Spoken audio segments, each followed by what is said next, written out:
বন্ধুরা, আজকে আপনাদের বলবো সলমন খানের যে নতুন সিনেমা আছে সেটা কিন্তু আর নেই এখনো, কিন্তু মাতৃভূমির নামে কিন্তু এই সিনেমাটা কিন্তু হবে। কিন্তু আমার তো মনে হচ্ছে কোনো রকম ভাবে এটা বক্স অফিসে কোনো রকম ভাবে হিট করবে না, কারণ এটা যেভাবে সিনেমাটা হচ্ছে, সিনেমার নাম পরিবর্তন করলেই কি সম্পূর্ণভাবে কি ভালো হয় একটা সিনেমা? এটা কিন্তু কোনোদিনও না, এটা কিন্তু আপনারাও জানেন। সেই জন্য বলছি এই সিনেমাটা তো আমার তো মনে হচ্ছে একদম খারাপ হবে। আপনাদের আরেকটা কথা বলে রাখি, চাঁদ দেখলে এই সিনেমা কিন্তু একটা গানও বের হয়ে পড়েছে, তো সেটা কিন্তু অতটা ভালো না। তো আপনাদের কেমন লেগেছে অবশ্যই কিন্তু গানটা দেখবেন, ট্রেলারটা এসে পড়েছে, ভালো গান আসবে কিন্তু অতটা ভালো না। সিনেমাটার মধ্যে কিন্তু একটা নতুন চাইনিজ মানে সং ঢোকানো হবে, আর তার সত্ত্বেও কিন্তু এই সিনেমাটা কিন্তু কোনো রকম ভাবে কামব্যাক হবে না সলমান খানের, কারণ এই সিনেমাটার নাম পরিবর্তন হয়ে গেছে। তাছাড়াও এই সিনেমাটা অত একটা ভালো হবে না, এরকমটাই মনে হচ্ছে। আপনাদের কি মনে হয় অবশ্যই কমেন্ট সেকশনে লিখে করুন। পরের আপডেটটি হলো, তো ধুরন্ধর 2 কিন্তু একদম বাহুবলীর রেকর্ড কিন্তু ভেঙে দিয়েছে। 6 লাখ টাকা কিন্তু অ্যাডভান্স বুকিং করে ফেলেছে।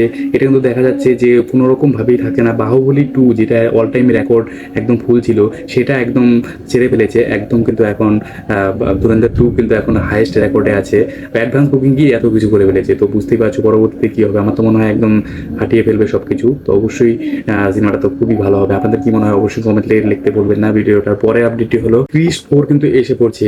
ঋত্বিক রোশনের কিন্তু পরবর্তী যেটা সিনেমা আছে সেটা কিন্তু মেস, সেটা কিন্তু অ্যামাজনে আসতেছে। খুবই ভালো একটা সিনেমা হবে। তাছাড়া কিন্তু অনেক ভালো ভালো সিনেমা আছে যেগুলো কিন্তু আসছে, সবগুলোকে কিন্তু একদম টাটা বাই বাই করে ফেলবে, কারণ মেস কিন্তু ভালো একটা সিন হতে চলেছে, খুবই ভালো একটা সিনেমা হতে চলেছে।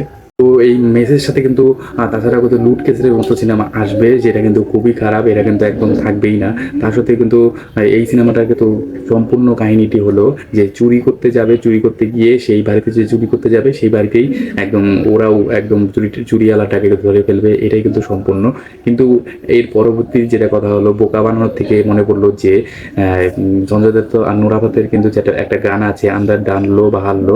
তো আমি সকালবেলা আপডেট দিয়ে দিয়েছিলাম, সেটা কিন্তু গান একদম কিন্তু সরে গিয়েছে, এই গান কিন্তু বার হবে না। আর প্রডিউসাররা বলে দিয়েছে যে এই গানটা আমি লিখিনি, আর এটা কিন্তু কোনো রকম ভাবেই হয়নি। সবাই এখন ডিফিউজ করে দিচ্ছে যে কোনো রকম ভাবে আমি তৈরি করিনি, এরকমটা দেখা যাচ্ছে। পরের আপডেটটি কি সেটা এখন দেখি। তো এই কিছু তো রিপোর্ট আছেই, তাছাড়াও যে সব থেকে 26 বছরের যে রেকর্ডটা ভাঙেনি সেই রেকর্ডটা কিন্তু ভেঙে যাবে। 26শে মার্চ কিন্তু এসে পড়েছে, 7 দিন পরে কিন্তু বিশাল বড় একটা বিগ ব্রেকিং নিউজ আসতে চলেছে। খুবই সুন্দর একটা খবর।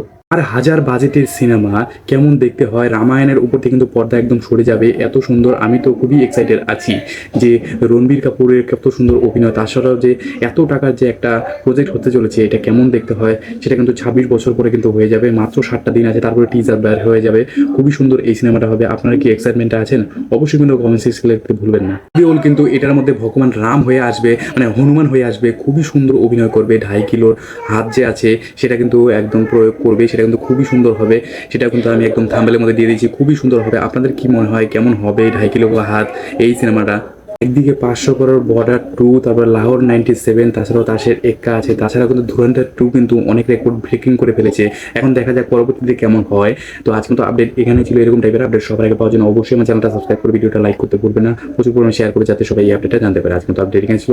আবার একটা নতুন আপডেটের মধ্যে দেখা হবে। জয় হিন্দ, বন্দে মাতরম।